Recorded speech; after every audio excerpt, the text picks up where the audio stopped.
Hello everyone, good morning. কেমন আছো তোমরা সবাই? আশা করি তোমরা সবাই খুব ভালো আছো আর আমিও খুব ভালো আছি। পিয়াশ্রী ব্লগে তোমাদেরকে সবাইকে স্বাগত জানাই। আর দেখো সকালের ওয়েদারটা না কত সুন্দরই লাগে, কিন্তু সকালবেলা ঘুম থেকে উঠি না বলে দেখতেও পারি না। আজকে ঘুম থেকে যখন উঠে গেছি, মানে কদিন আমার বলো তো রুটিন মেনেই কাজগুলো হচ্ছে। কেন বলো তো? কারণ কদিন পুজোটা আমিই দিচ্ছি তো। আর সকালবেলা উঠে ঘুম থেকে উঠে আগে তোমার ফুল তুলতে যাওয়া, বাসি জামাটা চেঞ্জ করে তারপরে এসে ঘর মোছা, ঘর ঝাড় দেওয়া, তারপরে স্নান করে আসা, পুজো দিতে, মানে এই করতে করতে একটা টাইমের মধ্যে কাজগুলো চলে আসে। আর দেখবা কাজ করতে করতে একটা না আইডিয়া হয়ে যায় যে তুমি কোন কাজটা কতটা সময়ের মধ্যে শেষ করে দিতে পারবা। তো সেইভাবে আমিও ঘুম থেকে উঠি, ওই 7:30 নাগাদ ঘুম থেকে উঠেছি, তারপরে সব কাজগুলো শুরু করে দিয়েছি। ওই প্রায় পুজো দিতে দিতে আমার 8:30 মতো বেজে যায়। তারপরে মাম্মাম উঠে যায়, মাম্মামকে আবার খাওয়াতে হয়, ওকে আবার খাইয়ে একটু স্কুলে পাঠাই। স্কুল থেকে আসে, ততক্ষণে আমি একটু কিছু খাওয়া দাওয়া করে রান্নাবান্না বসিয়ে দিই।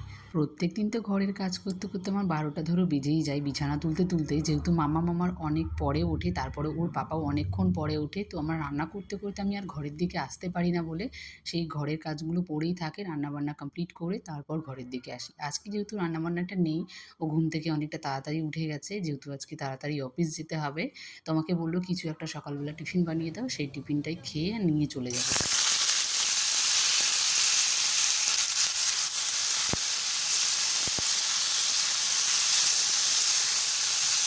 তো আমি এখানে চাউমিনটা বসিয়ে দিয়েছি, ওখানে করেছি আলু, পেঁয়াজ আর ওই একটু লাফা মতো ছিল, তো সেগুলো দিয়েই আজকে সিম্পলভাবে চাউমিনটা করে নিলাম। আর ওকে যেমনভাবে দিই এসব খাবার খেতেও খুবই ভালোবাসে। আর একবার খেয়ে যাবে, তারপরে একবার নিয়েও যাবে, মানে ওর বলতে পারো এসব খাবার ওর খুব ফেভারিট। আর দিলে তোমাকে কখনো না করবে না, তাহলে দিয়েছি যখন তো খুব ভালো হয়েছে। তো তারপরে দেখো ওকে টিফিনটা আবার গুছিয়ে দিয়ে দিলাম। আর এখানে মাম্মামের জন্য আর আমার জন্য নিয়ে নিলাম। আর মাম্মামেরটা আগে ঝাল ছাড়া তুলে রেখেছিলাম, তো ওখানেও অফিস চলে গেছে। আর আজকে এবার কী হয়েছে জানো? অফিস যাওয়ার সময় গাড়িটাই খারাপ হয়ে গেছে। ও রাতে এসে গাড়িটা রেখেছে, তারপরে রাতের মধ্যে কী হয়েছে সকালবেলা দেখছে গাড়িটা লিক হয়ে গেছে, টায়ারটা কী যেন একটা হয়েছে বললো, ব্রেক নাকি ঢুকেছিল বুঝতে পারেনি। তো কী করবে, আর খুব তাড়াহুড়ো ছিল, খুব তাড়াতাড়ি ওকে যেতে হতো, 10টার মধ্যে পৌঁছাতে হতো। কী করবে, ও আবার সাইকেল নিয়ে বেরিয়ে পড়েছিল, যেহেতু ওকে অনেকটা তাড়াতাড়ি করে যেতে হবে। সবসময় যদিও ওর বাড়ির সামনে টোটো পাওয়া যায়, কিন্তু ও টোটোর আশায় থাকেনি, যেহেতু ওকে যেতেই হতো অফিস, সেদিন না গেলে হতো না। তো তাড়াতাড়ি করে বেরিয়ে পড়েছিল। আর ও অফিস চলে গেছে, তারপরে আমি আবার ঘরের কাজগুলো শুরু করেছিলাম। যেহেতু জানালাটা একটু নোংরা হয়ে গেছে আর প্রত্যেক দিন তো খোলা যায়, তারপরেও আমি ওখানে একটা জলের বোতল রাখি, তো সে জায়গায় আরও বেশি নোংরা হয়ে গেছে। আর গেটটা সেই পুজোর সময় মুছেছিলাম, যখন দুর্গাপুজো ছিল তখন, সব যখন ক্লিনিং করেছিলাম তখনই মোছা হয়েছিল। তারপরে দেখছি একটা ঘর মোছার পরে দেখবা নিচের দিকে, মানে দরজার নিচের দিকটা না একটু জলে ছোপ ছোপ দাগ পড়ে যায়। তো দাগটা দেখতে বাজে লাগছিল, তো ভাবলাম চলো আজকে তাহলে ঘরের কাজগুলোই কমপ্লিট করে নিই, ভাতটা অনেকটা দেরি করে করব, যেহেতু ও দুপুরবেলা খাবে আর মাম্মামের জন্য ঠাম্মির থেকে নিতে বলেছে। তো ভাবলাম যে চলো আজকে সকালবেলাটাই চাউমিন খেয়ে আমি কাটিয়ে দিই। সোফার মধ্যে যে বেড কভারটা দেওয়া ছিল সেটা কিন্তু আমি প্রায় দিন পরিষ্কার করি না, প্রায় অনেক দিন পরপরই বলতে পারো পরিষ্কার করি। যখন খুব বড় তো হাফ দিকটা পেতে রাখি, হাফ দিকটা কিন্তু অন্যদিকে থেকেই যায়। তো যখন আমার যেই জায়গাটা পাতা থাকে সেই জায়গাটা যদি নোংরা হয়ে যায়, সেটাকে আমি আবার উল্টো করে রেখে তারপরে আবার কিন্তু আমি ভাঁজ করে এই পাশটাতে রেখে দিই। তখন কী হয় বলো তো, একসঙ্গে একটা বেড কভার মিনিমাম তোমার 15-20 দিন মতো রাখা যায়। তো প্রত্যেক দিন যেহেতু কাচতে পারি না। আর কি বলো তো, বিছানার যে বেড কভার হয় সেটা কিন্তু তাড়াতাড়ি পরিষ্কার করা যায়, কিন্তু সোফারটা এত বেশি প্রয়োজন পড়ে না, তো শুধু একটু বসা ওঠা বসা এইসবই হয়।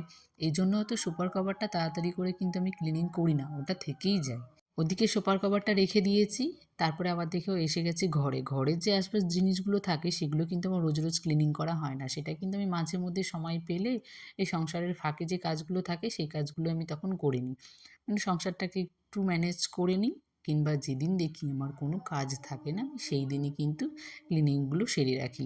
কারণ মাম্মামকে নিয়ে একা হাতে সব দিক সামলে উঠতে পারি না গো। আর মাম্মামকে আমার কী বলো তো, খাওয়াতে গেলে আমার অনেকটা সময় চলে যায়, তো সেই জন্য আমি সব কাজ একসাথে করতে পারি না। পাশে হয়তো তোমরা হয়তো আরও একটা আওয়াজ পাচ্ছ, বাড়ির দু একটা বাড়ির পাশে বাড়িতেই হচ্ছে আজকে, এটা হচ্ছে ওই নিয়ম সেবা মাস তো, তাই ওই বাড়িতে কীর্তন হচ্ছে, তো সেই আওয়াজটাই হয়তো তোমরা পাচ্ছ। কারণ পরশুদিন থেকেই হচ্ছে, তো মাঝখানে আমি ভেবেছিলাম যে ভিডিও দেবো না, তারপরে ভাবলাম যে না, তোমাদের সঙ্গে কিছু শেয়ার করি, একটু জিনিসের জন্য অফ থাকবে, তো তোমরা একটু মানিয়ে গুছিয়ে শুনে নিও। আর ঘরে ঝুল প্রচুর হয়েছিল। আমি ভাবতাম হয়তো এটা নিয়ম সেবা মাস বলে হয়তো ঘরে ঝুল ঝাড়াঝুড়িগুলো করতে নেই। এজন্য আমি করিনি। তারপরে আমি পাশের বাড়ির কাকিমা, জেঠিমাদেরকে জিজ্ঞেস করলাম, মাকেও বললাম। তো মা বলছে, "সেসব কোনো ব্যাপার নেই। কিন্তু শনিবার, মঙ্গলবার এসব দিন না মানে দেখে তারপরে যেন আমি ঘরটা পরিষ্কার করি।" তো ভাবলাম যে চলো আজকে তো তাহলে বুধবার, আজকে পরিষ্কার করাই যায়। বেশি আমার ঝুল হয় বারান্দায় আর রান্নাঘরে। ঘরে আমার খুব একটা ঝুল হয় না। কারণ ঘর ঝাড় দেওয়ার সময় আমি প্রতিদিনেরটা প্রতিদিন করে রাখি। সেভাবে আমাকে বলতে পারো ঘরটা ক্লিনিং করতে হয় না। যখন দেখি ঘরে একটুখানি ঝুল দেখা যাচ্ছে তখনই আমি কিন্তু করে নিই। তো সেভাবে আমাকে কোনোদিনই ঘরটাকে ডিপ ক্লিনিং করতে হয় না। তো দেখো আমার ঘরের ঝুল ঝাড়া হয়ে গেছে। তারপর একটু ঘরটাকে ঝাঁট দিয়ে নিলাম। এবার মুছে নেব। তারপরে আমার কাজবাজ কমপ্লিট আজকের মতো। তো চলো বন্ধুরা, আজকের মতো ভিডিওটা আমি এখানে এন্ড করছি। সবাই ভালো থেকো।